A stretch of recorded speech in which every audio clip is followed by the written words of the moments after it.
Hey guys, so a while back, I did a video talking about 40 facts about Nitro Zeus. So a lot of you guys wanted me to keep on doing this, maybe as a small series. And I decided to, go along with it because why not? I actually have a lot of fun doing these kinds of videos. They're actually pretty fun. So yeah, today we're doing some Dreadbot facts. Now, Dreadbot is probably gonna have less facts than Nitro Zeus. I'll probably throw a few extra ones in there, but don't expect as much. Anyways, I want you guys to tell me down below in the comments who you want me to talk about next.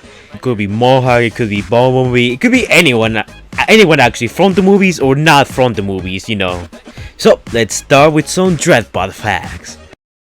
So fact number 1, Dreadbot's a reused model of Crowbar from Dark of the Moon.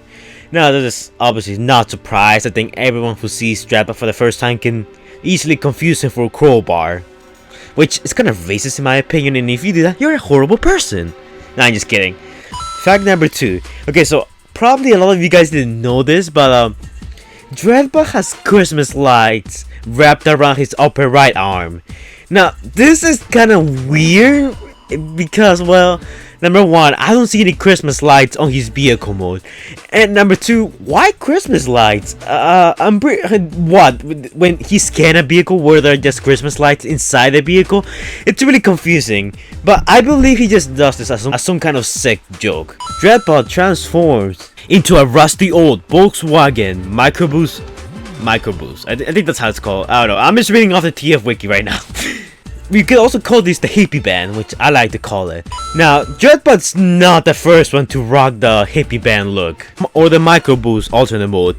Longtime Transformers fans will remember that there was an Autobot who used a very similar vehicle mode.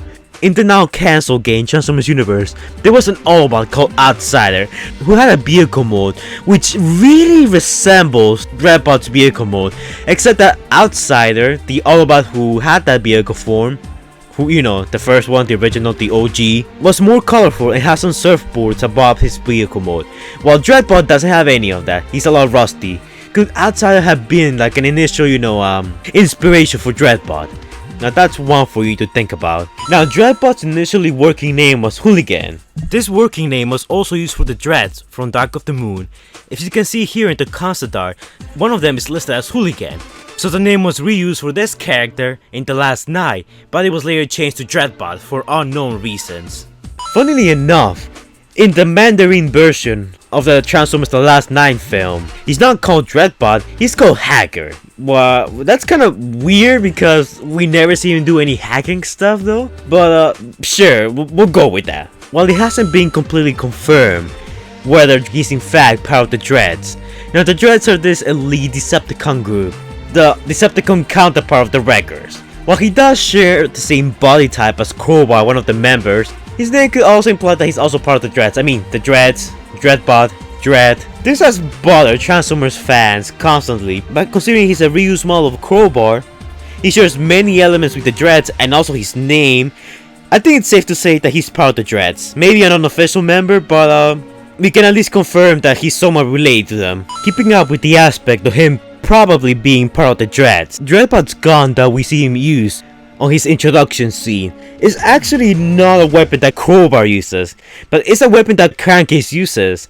Going back to the Dark of the Moon Mexican standoff scene, Crowbar's guns don't really resemble Dreadbot's because there are two, they have all those pointy things in there. Let's just call them pointy alien things. We can see that Crankcase's gun actually has more of a resemblance to Dreadbot's gun.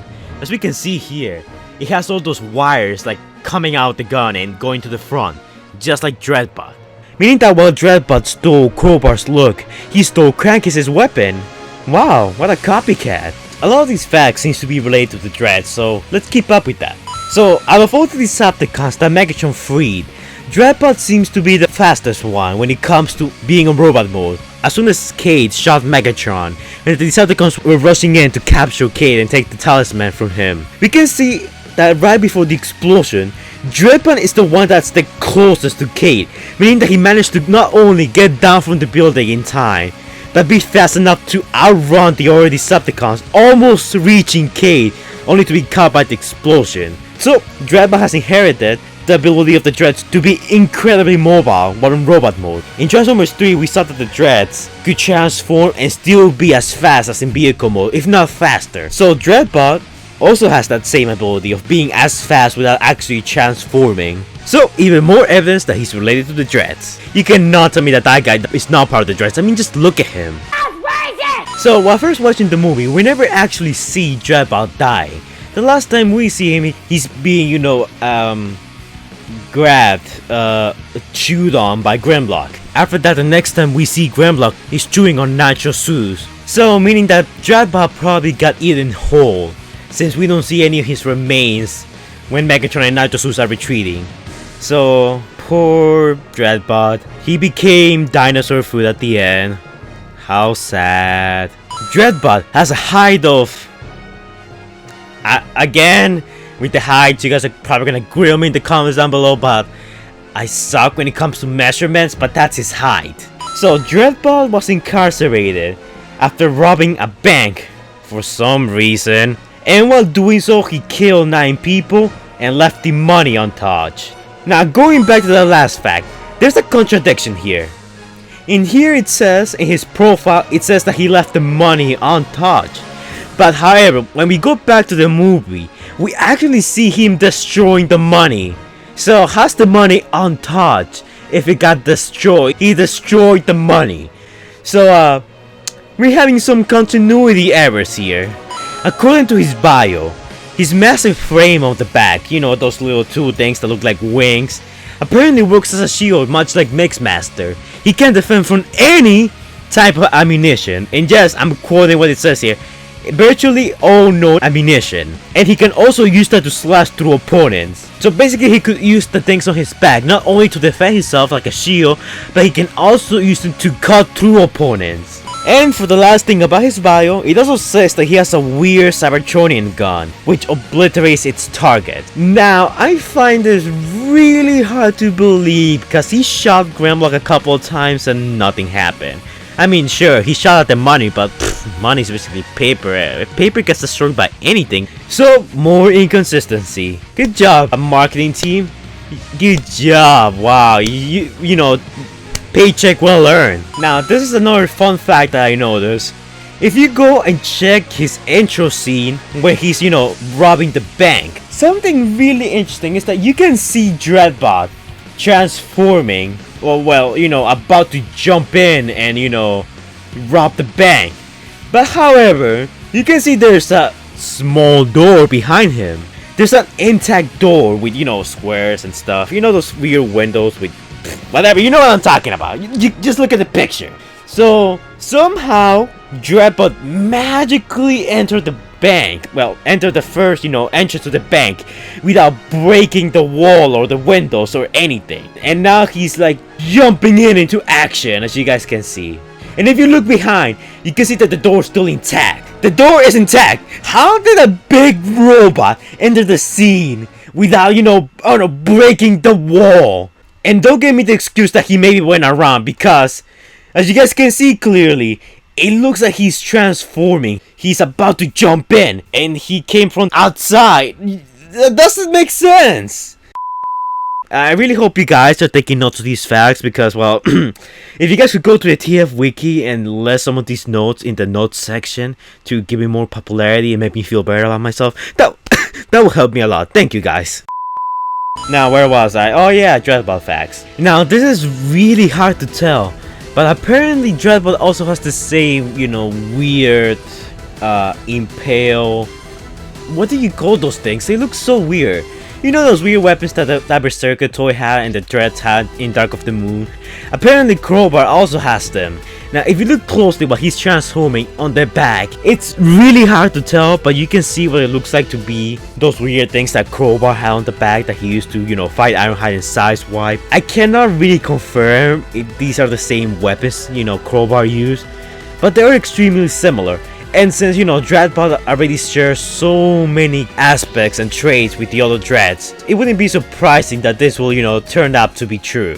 It's sticking out. It's between his 2 frames on the back, which he uses as shields. So it's most likely, you know, that weird melee weapon thingy. How do you use those things anyways? I mean, look at them! You can easily hurt yourself as much as you hurt the enemy with those things. Those things are a safety hazard. Surprisingly enough, unlike the other Dreads, Dreadbot does not have any hair. And no, I do not mean like beards or those weird things Transformers seem to have to make them look more human. But I mean those weird dreadlock things that the Dreads used to have. Heck, even their dog had them. Dreadbot does not have them. Which, it's pretty surprising actually, because that's kind of an aspect that all the Dreads share. Even Berserker has hair. But yeah guys, those are all the facts I could come up with, all the ones I could find. And Dreadbot doesn't really have that many facts because, well, he didn't really do much in the film. And yes, the fact that, you know, those frames can serve as shields and he has this weapon that can quote unquote obliterate anything makes him really interesting, and I do wish we could have seen more of him because I don't know, there's something about Dreadbot that just stands out to me. Maybe it's his vehicle mode, or maybe it's the fact that he has Christmas lights which makes him stand out. I don't know, I really wish we could have seen more Dreadbot, you know what I mean? But then again, from the very beginning, as soon as we saw him and we figured out that he was gonna be a remodel of Crankcase, we already knew that his fate was sealed. Well, Dreadbot, it was nice knowing you, but yeah, your fate was already decided even before you made it on screen. Anyways guys, so tell me who you want me to talk about next. Like, comment, and subscribe, support me on Patreon, all that stuff. And I will see you guys in the next video. Bye guys. Alright, time for some Patreon shoutouts.